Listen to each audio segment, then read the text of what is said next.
Hello student, मैं उषा यादव आप सभी बच्चों का आज की क्लास में स्वागत करती हूँ। बच्चों, आज की जो हमारी क्लास है वो है उपयोजित लेखन में, जो कि हम लोगों ने उपयोजित लेखन में इसके पहले वाले वीडियो में हम लोगों ने उपयोजित लेखन की क्लास में जो है हम लोगों ने वृत्तांत लेखन जो है टॉपिक स्टार्ट किया था, जिसमें अभी तक हम लोगों ने वृत्तांत लेखन के नियम में जो हम लोगों ने अभी तक जो है वृत्तांत लेखन लिखते समय किन किन बातों का हमें विशेष ध्यान देना चाहिए उसके बारे में हम लोगों ने एक वीडियो जो है देख चुके हैं कि वृत्तांत लेखन लिखते समय हमें किन किन बातों पर ध्यान देना चाहिए। ओके, और आज की क्लास में हम देखेंगे वृत्तांत लेखन के नियम भाग 2 में कि वृत्तांत लेखन के कौन से नियम हैं, वृत्तांत लेखन का प्रारूप कैसा होता है। ठीक है, तो जैसे कि वृत्तांत लेखन लिखते समय सबसे पहले जो है हमें शीर्षक देना होता है। ठीक है, जैसे कि आपको मालूम, हम लोग वृत्तांत किसे कहते हैं, रिपोर्ट राइटिंग को वृत्तांत कहते हैं। ठीक है, तो सबसे पहला पॉइंट हमारा आता है शीर्षक। ठीक है, अभी शीर्षक देने का उसके अंतर्गत दो बातें बहुत इंपॉर्टेंट रखती शीर्षक लिखने के लिए। अब पहला बात है क्या है, कार्यक्रम का शीर्षक लिखें और उसे रेखांकित करें, मतलब जो कार्यक्रम ऑर्गेनाइज किया गया उसका एक शीर्षक देना है आपको। जैसे कि मैंने लिखा यहाँ पे हिंदी दिवस, और हिंदी दिवस लिखने के बाद जैसे कि हम लोगों ने कार्यक्रम को ऑर्गेनाइज किया है, वो कौन सा कार्यक्रम, वो हिंदी दिवस का कार्यक्रम है, और उसको जो है अंडरलाइन करना है। ठीक है, अंडरलाइन करके मुझको रेखांकित करना बहुत ज़रूरी होता है। उसके बाद आता है दूसरा बात कि शीर्षक के नीचे कार्यालय प्रतिनिधि द्वारा लिखना है और उसके दोनों तरफ उसे चौखट में मतलब ब्रैकेट में बंद करना है, दोनों तरफ उसके ब्रैकेट लगाना है। कार्यालय प्रतिनिधि क्यों लिखना है, क्योंकि ये जो शिक्षक दिवस कार्यक्रम जो किसके द्वारा संचालित किया गया है उसके लिए, तो उसके लिखेंगे कार्यालय प्रतिनिधि द्वारा। ठीक है, तो हम लोग क्या लिखेंगे, ऊपर जैसे कि शीर्षक में हिंदी दिवस अंडरलाइन किए, फिर नीचे कार्यालय प्रतिनिधि द्वारा उसका ब्रैकेट जो है हम लोग बंद करेंगे। ओके, तो ये बात जो हुई हमारी शीर्षक से संबंधित हुई, क्योंकि शीर्षक में हमें जो है शीर्षक लिखते हैं तो हमें इस प्रकार से ही लिखना होता है। उसके बाद आता है हमारा परिच्छेद के अंतर्गत आने वाली बातें या नियम। जो हम लोग परिच्छेद मतलब जो पैराग्राफ हम लोग लिखते हैं वृत्तांत लेखन में, तो 3 पैराग्राफ हम लोग को लिखना होता है। 3 पैराग्राफ के अंतर्गत पहले पैराग्राफ में कौन कौन सी बातों का समावेश होना चाहिए, सेकेंड पैराग्राफ के अंदर आपको कौन कौन सी बातें लिखना है, थर्ड पैराग्राफ के अंदर आपको कौन सी बातें लिखना है। तो उन्हें जो है 3 परिच्छेदों में बांटा गया है। पहला भाग जो है हमारा मतलब परिच्छेद के अंतर्गत समाहित बातें कौन कौन सी है। सबसे पहले आपको दिनांक लिखना है। फर्स्ट पैराग्राफ में दिनांक लिखने का है, समय बताने हैं कि जैसे कि अभी मैंने लिया कि टीचर डे का लिया 5 सितंबर, समय सुबह 7 बजे, या जब भी जो भी समय आपका प्रोग्राम का रहा होगा उस समय के अंदर वो लिखना है। उसके बाद लिखा है आयोजक का नाम, अर्थात कार्यक्रम किसके द्वारा आयोजित किया गया था, मतलब ये जो कार्यक्रम जो आप लोग देख रहे हैं आयोजक का नाम, मतलब ये आपको कहाँ लिखने का, आयोजक का मतलब होता है इस कार्यक्रम को किसके द्वारा जो है आयोजित, किसने इस कार्यक्रम को आयोजित किया था उनका नाम लिखना। ये कोई व्यक्ति और या कोई संस्था का नाम भी हो सकता है, जरूरी नहीं कि वह संस्था व्यक्ति का ही नाम हो, वो संस्था का भी नाम हो सकता है, व्यक्ति का भी नाम लिख सकते हैं। ठीक है, वो किसके द्वारा उस कार्यक्रम का ऑर्गेनाइजर किया गया था, मतलब ऑर्गेनाइजर कौन था उसका। ठीक है, तो उनका नाम जो है लिखना चाहिए। उसके बाद जो है चौथी बात इसके अंतर्गत आती है वो है संस्था का नाम। जहाँ संस्था का मतलब स्थान का नाम है। यहाँ पे स्थान का नाम मतलब जहाँ ये जो कार्यक्रम ऑर्गेनाइज किया गया है, जैसे कि मैंने आपको लिखा हिंदी दिवस कार्यक्रम, तो ये कहाँ ऑर्गेनाइज किया गया। जैसे मैं अगर नाम लेती हूँ स्कूल के अंतर्गत, जो भी स्कूल रहेगा उसका नाम लेना पड़ेगा आपको। इस स्कूल के अंदर जो है हिंदी दिवस कार्यक्रम जो है मनाया गया था, तो आपको इस प्रकार से लिखना है। दिनांक, समय, ऑर्गेनाइजर का नाम, इनके द्वारा जो है ये यहाँ पे सत्यम हिंदी हाई स्कूल, जैसे हम जिस स्कूल की मैं शिक्षिका हूँ वो मेरा स्कूल का नाम है सत्यम हिंदी हाई स्कूल, तो मैं ले रही हूँ यहाँ पे सत्यम हिंदी हाई स्कूल में मनाया गया था। ठीक है, और फिर उसके बाद कार्यक्रम या समारोह का नाम, मतलब कार्यक्रम क्या, कौन सा कार्यक्रम मनाया गया, जैसे आपने शीर्षक पहले दिया तो उसी को ही आप लिखेंगे हिंदी दिवस कार्यक्रम। ठीक है, कार्यक्रम या समारोह का नाम जो है मनाया गया। ठीक है, अभी उसके बाद आता है अतिथि तथा अध्यक्ष। अतिथि लिखे या अध्यक्ष, ठीक है, आपको दोनों में से एक ही लिखना है कि इसमें जो है मुख्य अध्यक्ष कौन थे, कौन कौन आए थे, किन्हें किन्हें जो है निमंत्रण दिया गया था, कौन जो है इसके मुख्य अध्यक्ष या मुख्य अतिथि कौन थे, उनका नाम लिखना है। और आपको उसके बाद लिखना अतिथि का स्वागत किसके द्वारा, जो अतिथि आए थे हमारे इस प्रोग्राम में सम्मिलित हुए थे, जिनको बुलाया गया था चीफ गेस्ट के रूप में, वो जो है चीफ गेस्ट जिन्हें कहा जाता है इंग्लिश में, उनका जो है स्वागत किसने किया। जैसे हमारे स्कूल के अगर मैं लिखूंगी तो मैं लिखूंगी हमारे विद्यालय के मुख्य अध्यापक जी के द्वारा जो है अतिथि या अध्यक्ष जी का स्वागत किया गया। और वो कैसे किया गया, मतलब उनका स्वागत। फिर उसके बाद 8वीं बात इसमें आएगी अतिथि का स्वागत कैसे किया गया, मतलब किस प्रकार से किया गया, उन्हें क्या देकर जो है उनका अतिथि का स्वागत किया या उनका सम्मान किया गया। तो आप लिखेंगे उसके ना पुष्प गुच्छ देकर जो है उनका जो है स्वागत किया गया। तो पहले पैराग्राफ के अंतर्गत आपको ध्यान देने का है कि आपको दिनांक, समय, आयोजक का नाम, स्थान का नाम, कहाँ कार्यक्रम मनाया जा रहा है, उसके बाद कौन सा कार्यक्रम मनाया जा रहा है वो लिखना है। फिर अतिथि का नाम लिखना, अतिथि का स्वागत किस प्रकार से किया गया और किसके द्वारा किया गया, ये सारी बातें जो है आपको फर्स्ट पैराग्राफ के अंतर्गत जो है लिखना होता है। ओके, तो ये क्योंकि ये जो पहला जो रहता है ये हमारा प्रारूप होता है, ये जो हमारा फर्स्ट पैराग्राफ और जो हमारा टाइटल मतलब जो हमारी शीर्षक होती है रिपोर्ट राइटिंग की, हमारा आईना होता है। जो आईना देखने पर ही सामने वाला कैसा है, हमें जब आईना देखते हैं तो हमें पता चल जाता है कि हमारी शक्ल कैसी है। ठीक है, तो उसमें वही दिखाई देता है कि इंसान का जो किस प्रकार से ये बच्चा लिखा है, मतलब ये बच्चा कैसा है, इंटेलिजेंट है कि क्या है, इधर से इधर पता चल जाता है जब हम लिखते हैं। तो पहले तो आपका शीर्षक से ही पता चल जाएगा कि हाँ बच्चे को इसके बारे में पूरी नॉलेज है या नहीं है। उसके बाद जब आप पैराग्राफ लिखते हैं, जैसे कि आपको फर्स्ट पैराग्राफ में तो हमको इंट्रोडक्शन ही देना है ना कि क्या है, कौन से समय में किया गया, कौन सा प्रोग्राम किया गया, ये दिनांक को इस समय जो है इस संस्था के द्वारा जो है इस जगह पर 10 जगह पर इस कार्यक्रम का आयोजन किया गया, इस कार्यक्रम के मुख्य अध्यक्ष ये थे और इन अध्यक्ष जी का स्वागत जो है इनके द्वारा किया गया और उन्हें जो किसके पुष्प गुच्छ देकर जो है अध्यक्ष जी का स्वागत किया गया। इस प्रकार से जो है आपको फर्स्ट पैराग्राफ में बस इतनी ही बातें लिखनी होती है जो आपको 4 से या 5 लाइन में लिख के हो जाता है। अब उसके बाद जो आता है हमारा दूसरा भाग यानी सेकेंड लाइन। ठीक है, सेकेंड जो पैराग्राफ आता है उसके दूसरा भाग यानी परिच्छेद के अंतर्गत आने दूसरे पैराग्राफ का अंतर्गत हम लोग देखते हैं दूसरे पैराग्राफ के अंतर्गत जो होता है हमारा वो जो होता है उसमें जो कार्यक्रम हमारा ऑर्गेनाइज किया गया है उसी का जो है हमें थोड़ा विस्तार में लिखना होता है। ठीक है, उसमें कार्यक्रम को क्या क्या बातें आती है वो देखेंगे। पहले कार्यक्रम का स्थान, जैसे कि आपको यहाँ पे कार्यक्रम का स्थान और वहाँ पे भी आपने देखा कि स्थान का नाम मैंने वहाँ पे क्या बोला, वहाँ उस जगह जो हम लोगों ने फर्स्ट पैराग्राफ में स्थान लिखा है वो उस जगह का नाम लिखा है जहाँ पे उस कार्यक्रम का ऑर्गेनाइज किया गया था, जहाँ पे वो कार्यक्रम मनाया जा रहा है जहाँ पे वो कार्यक्रम मनाया गया था उस कार्यक्रम का नाम है। और यहाँ पे हम लोग उस कार्यक्रम का स्थल का नाम लिखेंगे। जैसे कि मैंने आपको बोला सत्यम हिंदी हाई स्कूल, तो सत्यम हिंदी हाई स्कूल तो बहुत बड़ा है, लेकिन स्कूल में कहाँ मनाया गया, स्कूल के हॉल में मनाया गया या स्कूल के मैदान में मनाया गया या स्कूल के जो है पैसेज में मनाया गया, जो रहता है गैलरी में मनाया गया, कहाँ मनाया गया उसका जो नाम लिखा जाता है।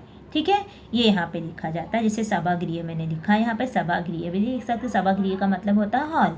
ओके, फिर आता है सेकेंड पॉइंट सेकेंड पैराग्राफ के अंदर कार्यक्रम में सम्मिलित लोग, मतलब इस कार्यक्रम में कौन कौन लोग सम्मिलित हुए थे।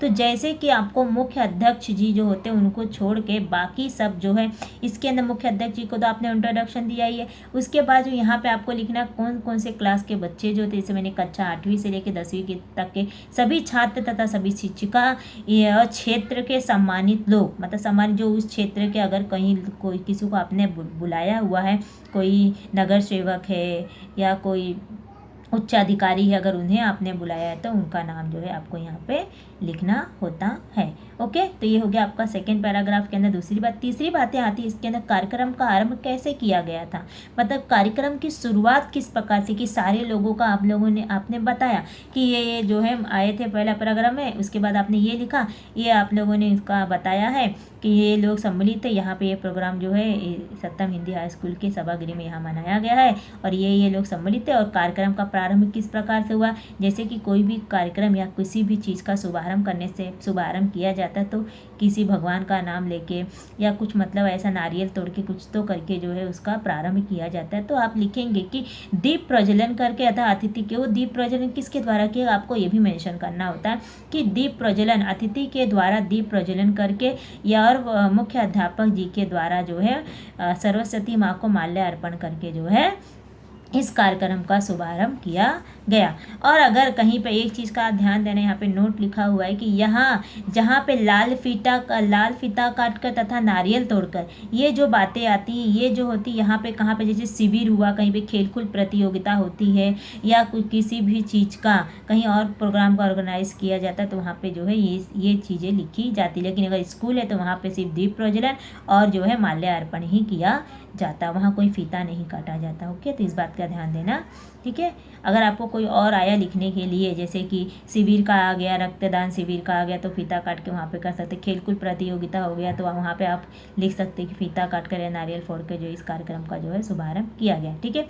उसके बाद इसके अंदर चौथी बात आती है समारोह या कार्यक्रम में प्रस्तुत कार्यक्रमों का वर्णन। मतलब आपको ये जो कार्यक्रम ऑर्गेनाइज किया गया है हिंदी दिवस कार्यक्रम में कौन कौन से और कार्यक्रम, मतलब ये हिंदी दिवस जो कार्यक्रम मनाया जा रहा है उसके अंतर्गत कौन कौन से कार्यक्रम जो है कार्यक्रम का ऑर्गेनाइज किया गया, तो कौन कौन से कार्यक्रम जो इसमें प्रस्तुत किए गए थे बच्चों के द्वारा किसी पर्सन के द्वारा, तो उसका आपको पूर्ण वर्णन लिखना, जैसे भाषण, गीत, कविता, नृत्य, चित्रकला और रंगोली आदि। ये सारी चीज़ें जो है इस कार्यक्रम या सभा कार्यक्रम के या समारोह के अंतर्गत जो है कार्यक्रम जो है प्रस्तुत किए गए थे, अपनी अपनी कला का प्रदर्शन यहाँ पे किया गया था। ओके, अब उसके बाद पांचवी बात आती है दूसरे पैराग्राफ के अंदर की मुख्य अध्यापक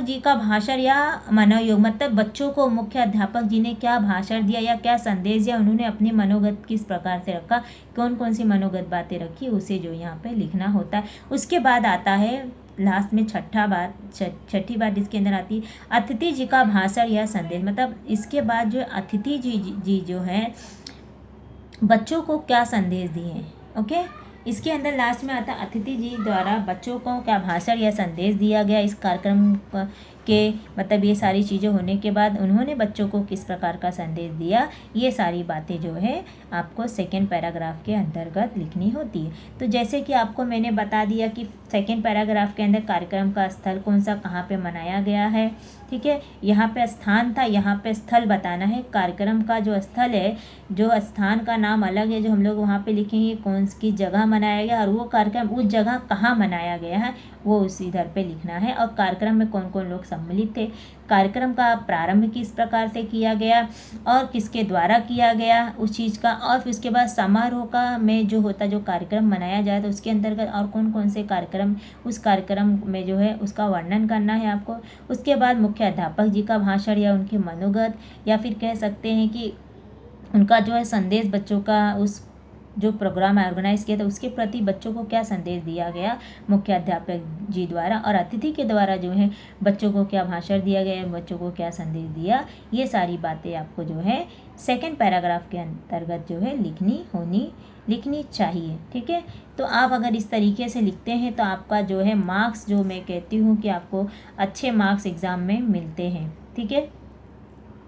अब उसके बाद जो लास्ट में आता है वो आता है तीसरा भाग, यानी तीसरा परिच्छेद के अंतर्गत आता है आपको समापन लिखना होता है। लास्ट पैराग्राफ में आपको सिर्फ और सिर्फ समापन लिखना होता है। समापन का समय, इस कार्यक्रम का समापन थर्ड पैराग्राफ लिखेंगे कि इस कार्यक्रम का समापन कौन से समय में हुआ है। उसके बाद आभार व्यक्त करना, और किसके द्वारा, मतलब आभार व्यक्त करना होता, समापन इस समय हुआ, उसके बाद आभार व्यक्त किया गया, किसके द्वारा किया गया, जैसे कि आपकी स्कूल की कोई वरिष्ठ शिक्षिका होंगी उनके द्वारा उनका नाम लिखेंगे, उनके बाद लिखेंगे इनके द्वारा जो है जो आए हुए थे अतिथि उनका जो है और बच्चों का सभी का आभार व्यक्त किया गया। उसके बाद लास्ट में जो है सबसे लास्ट में आप लिखेंगे राष्ट्रीय गान करके जो है इस कार्यक्रम का समापन किया गया। ओके, तो आपको समझ में आया, समापन का समय लिखना है, आभार व्यक्त और जो है राष्ट्रीय गान यहाँ पे लास्ट पैराग्राफ में आपको इससे ही संबंधित बातें उसमें लिखनी होती है।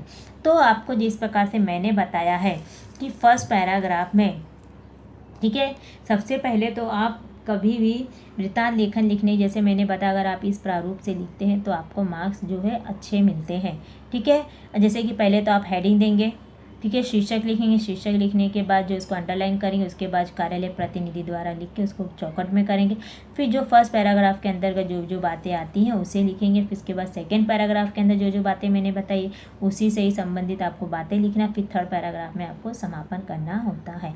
यहाँ तक का तो आपको समझ में आ गया होगा किस प्रकार से ये जो है वृत्तांत लेखन के नियम जो है किस प्रकार के हैं और किस प्रकार से आपको इसे लिखना है।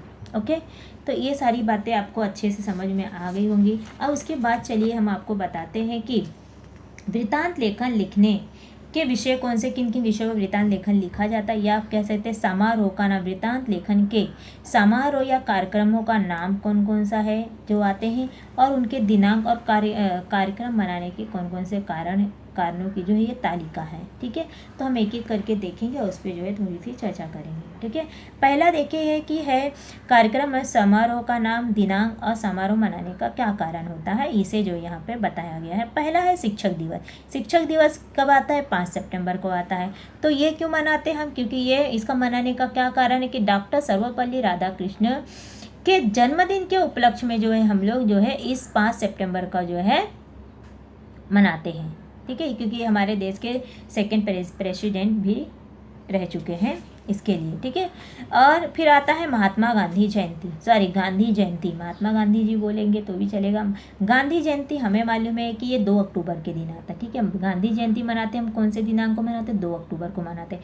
तो इसके ऊपर भी आपको स्कूल में मनाते हैं हम लोग, कार्यक्रम ऑर्गेनाइज करते हैं, कार्यक्रम मनाया जाता है। तो वो 2 अक्टूबर को मनाया जाता है। और ये क्यों मनाया? क्योंकि ये राष्ट्रपिता महात्मा गांधी के जन्मदिन के उपलक्ष्य में मनाया गया, क्योंकि हमारे जो राष्ट्रपिता हैं उनके जन्मदिन के उपलक्ष्य में हम लोग इस कार्यक्रम को मनाते हैं। उसके बाद हमारा आता है स्वतंत्रता दिवस। स्वतंत्रता दिवस जो है 15 अगस्त। उस क्यों मनाते हैं? कि देश को स्वतंत्रता प्राप्त होने की, क्योंकि स्वतंत्रता 15 अगस्त को ही, 15 अगस्त को ही हमारे देश को जो है स्वतंत्रता प्राप्त हुआ था। इसके लिए जो है हम लोग 15 अगस्त मनाते हैं। ठीक है, विश्व योगा दिवस। विश्व योगा दिवस यह 21 जून को मनाते हैं। और योगा को बढ़ावा देने के लिए जो है इसका मनाने का कारण क्या है? योगा को बढ़ावा देने के लिए जो है हम लोग विश्व योगा दिवस मनाते हैं। ओके, उसके बाद आता है हमारा हिंदी दिवस। ओके, हिंदी दिवस ये जो है 14 सितंबर को मनाते हैं। और 14 सितंबर को क्यों मनाते हैं हिंदी दिवस, क्यों हम लोग मनाते हैं? उसको मनाने का कारण क्या है कि हिंदी को राष्ट्रीय भाषा की स्वीकृति प्राप्त होने के उपलक्ष्य, मतलब हिंदी को जो राष्ट्रीय भाषा की स्वीकृति मिलने के कारण जो है हम लोग इसे जो है हिंदी दिवस के रूप में मनाते हैं 14 सितंबर के दिन। ओके, उसके बाद आता है हमारा वाचना प्रेरणा दिवस। वाचना प्रेरणा दिवस ये 15 अक्टूबर के दिन मनाते हैं। और ये क्यों मनाते हैं? ये जो है एपीजे अब्दुल कलाम के जन्मदिन के उपलक्ष्य में मनाते हैं। एपीजे अब्दुल कलाम जो हमारे देश के कहते हैं कि ये मिसाइल मैन थे ना, ये बहुत बड़े साइंटिस्ट थे, उन्हीं के ही जो है जन्मदिन के उपलक्ष्य में जो है हम लोग वाचन प्रेरणा दिवस जो है मनाते हैं। ओके, उसके बाद आता है हमारा बाल दिवस। बाल दिवस ये 14 नवंबर को मनाते हैं। क्यों मनाते हैं? क्योंकि ये पंडित जवाहरलाल नेहरू जी का जो है इस दिन जो है क्या रहता है? जन्मदिन के उपलक्ष्य में जो है हम लोग, क्योंकि पंडित जी को जो है बच्चे बहुत ज़्यादा प्यारे थे पंडित जवाहरलाल नेहरू जी को, इसलिए जो है उनके जन्मदिन को हम लोग बाल दिवस के रूप में मनाते हैं।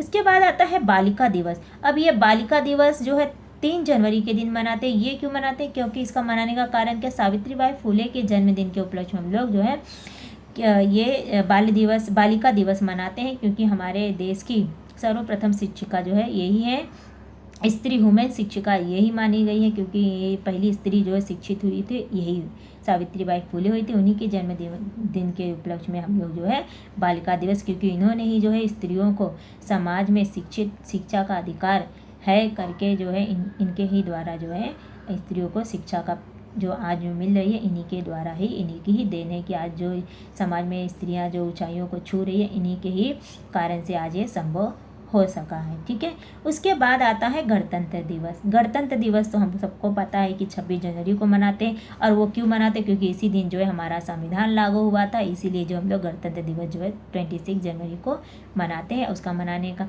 क्योंकि इसी दिन हमको नागरिकता प्राप्त हुई थी।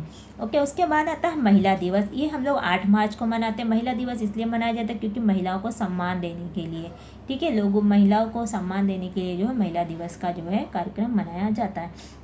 उसके बाद आता है विदाई समारोह। ये विदाई समारोह आप जो है ये 10th के लिए होता है, 12th के लिए होता है, ग्रेजुएशन वालों के लिए होता है विदाई समारोह, जिसमें जो है ये विदाई समारोह फरवरी में मनाया, क्योंकि मार्च में जो है बोर्ड का एग्ज़ाम चालू हो जाता है, ठीक है। तो उनको जो है फरवरी में ही उनकी विदाई के लिए मतलब उनको स्कूल जो है छोड़ के जाना पड़ता है, और कक्षा 10वीं की विदाई के उपलक्ष्य में जैसे मनाया जाता है। और ये विदाई समारोह जो है 9th के बच्चे 10th को जो है उन्हें जो है पार्टी देते हैं, जिसे हम लोग फेयरवेल बोलते हैं। ओके, उसके बाद आता है प्रतियोगिता का आयोजन। प्रतियोगिता का आयोजन, जैसे इस प्रतियोगिता का आयोजन का मतलब होता है कि बहुत सारे कंपटीशन हुआ, जैसे ड्राइंग कंपटीशन हुआ, क्या बोलते हैं अपना, इस प्रकार से जो भी रंगोली कंपटीशन हो गया, ठीक है, और जो भी आपके अंदर प्रतिभा है, ये जुलाई से दिसंबर के महीने के भी जुलाई से दिसंबर तक के महीने में मनाया जाता है। इसमें जो बच्चों के अंदर छुपी प्रतिभा होती है, जो उनकी कलाएं होती हैं, उनको जो है दिखाने का जो है इसमें अवसर प्राप्त होता है कि बच्चे क्या कर सकते हैं, उनके अंदर कौन कौन सी कला, अपना हुनर दिखाने के लिए इस प्रतियोगिता को रखा जाता है, ठीक है। अब उसके बाद आता है हमारा राष्ट्रीय विज्ञान दिवस।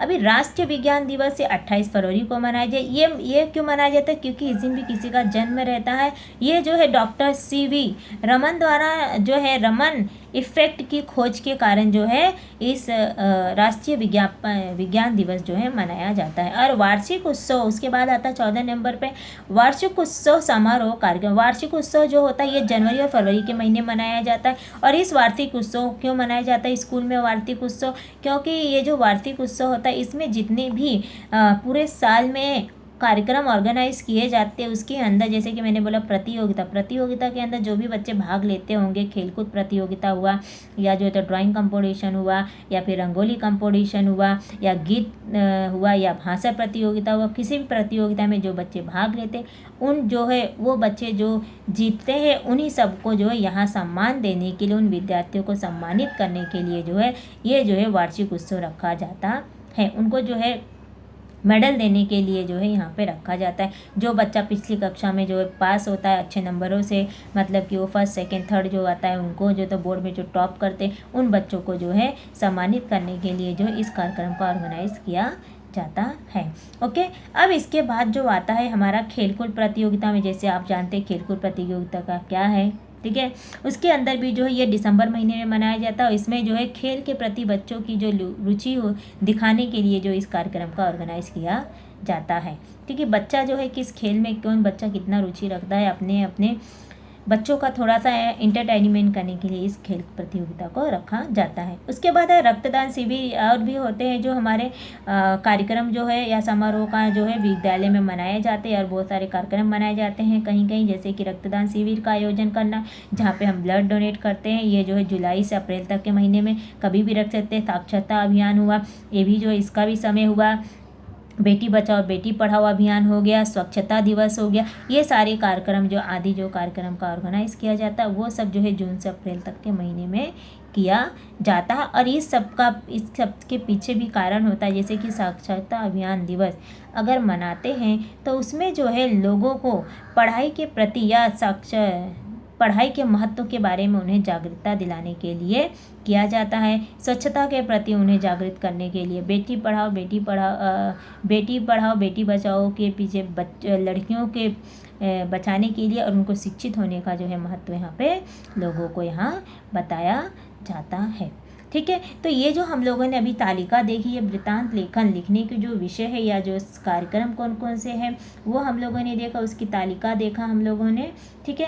तो जिस प्रकार से मैंने आपको बताया है कि एक बार हम लोग फिर से रिवाइज करते हैं कि वृत्तांत लेखन लिखने के लिए हमें जो है कौन कौन सी बातों पर विशेष ध्यान देना होता है। जैसे कि मैंने आपको पहले बताया है, पहली बात होता है शीर्षक देना हमें बहुत ज़रूरी होता है। अगर शीर्षक दिए तो उसको अंडरलाइन करना है, अंडरलाइन करने के बाद उसमें कार्यालय प्रतिनिधि लिख के उसको दोनों तरफ से चौखट में आपको बंद रखना है। और फिर उसके बाद आपको पहला परिच्छेद लिखना है। पहले परिच्छेद में आपको लिखते समय आपको दिनांक, समय, आयोजक का नाम, स्थान का नाम और कार्यक्रम का कौन सा मनाया जा रहा है वो, अध्यक्ष का नाम, अध्यक्ष का स्वागत किसके द्वारा किया गया, अध्यक्ष का स्वागत किस प्रकार से किया गया, ये सारी बातें जो है आपको इसके अंतर्गत जो है फर्स्ट पैराग्राफ के अंदर लिखना होता है। ओके, उसके बाद सेकेंड पैराग्राफ में आपको क्या क्या लिखना है कि जैसे कि कार्यक्रम का स्थल कहाँ पे है, कार्यक्रम में सम्मिलित लोग कौन कौन है, कार्यक्रम का प्रारंभ कैसे किया गया और किस प्रकार से आरंभ किया गया, कार्यक्रम में प्रस्तुत कार्यक्रमों का वर्णन करना है आपको मुख्य अध्यापक जी के द्वारा या अतिथि जी के द्वारा बच्चों को दिए गए भाषण, उनको या दिए गए कहा जा सकता है कि संदेश क्या दिए, जैसे बधाई दिया उन्होंने, कोई महत्वपूर्ण बातें बच्चों को बताई या उस कार्यक्रम से संबंधित कौन सी बातें उन्होंने बच्चों को बताया, बच्चों के अंदर क्या उन्होंने उत्साह भरा, ये सारी बातें जो है आपको इसके अंतर्गत लिखनी होती है। उसके बाद आपको लिखना होता है कि इस कार्यक्रम का समापन, लास्ट में थर्ड पैराग्राफ में आपको सिर्फ इतना ही लिखना होता है, इस कार्यक्रम का जो है समापन किस प्रकार से किया गया और किसने आभार व्यक्त किया। और फिर उसके बाद राष्ट्रीय गीत लिखना, मतलब राष्ट्रीय गीत आपको लिखना नहीं होता है, आपको लिखना होता है कि आभार व्यक्त किया गया, उसके बाद राष्ट्रीय गीत गाकर जो इस कार्यक्रम को जो है पूर्ण किया गया।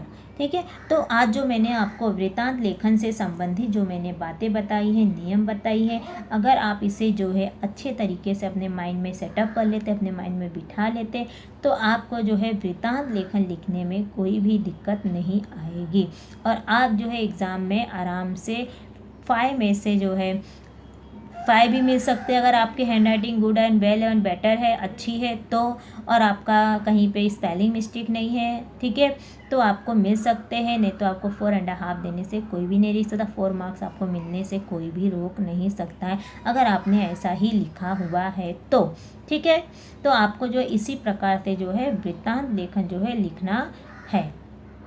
ठीक है, तो आपको जो है मैंने वृत्तांत लेखन के नियम बताए हैं आज। इसके पहले जो हमने वृत्तांत लेखन लिखने के लिए हमें कौन कौन सी बातों का ध्यान देना होता है उसे मैंने आपको बताया है। और अब जो है नेक्स्ट इसके बाद जो वीडियो हम लेके आएंगे, जो वीडियो में हम लोग बताएं, उसमें जो है हम लोग ये वृत्तांत लेखन लिखकर देखेंगे कि किस प्रकार से जो मैंने आपको बातें बताई, मैंने उन सब बातों को किस प्रकार से वृत्तांत लेखन के अंदर जो है मेंशन किया है। हो सके मैं हिंदी दिवस के ऊपर ही वृत्तांत लेखन लिख सकूं या हो सके मैं शिक्षक दिवस के ऊपर ही वृत्तांत लेखन लिख सकती हूँ। ठीक है, तो मैं जो है आपको नेक्स्ट वीडियो में जो है वृत्तांत लेखन जो है किस प्रकार से करना है ये मैं जो आपको वृत्तांत लेखन जो है एक करके जो है आपको दिखाऊंगी। एक वृत्तांत लेखन जो हम लोग करेंगे, इसके बाद जो है वीडियो जो आएगा उसमें हम करके देखेंगे। ठीक है, ओके, चलिए आप सभी बच्चों का बहुत बहुत धन्यवाद मेरा साथ देने के लिए। तो हम मिलते हैं आपसे नेक्स्ट वीडियो में, तब तक के लिए आप सभी बच्चों को मेरा नमस्कार और आप सभी का धन्यवाद। मिलते हैं हम नेक्स्ट वीडियो में, तब तक के लिए बाय।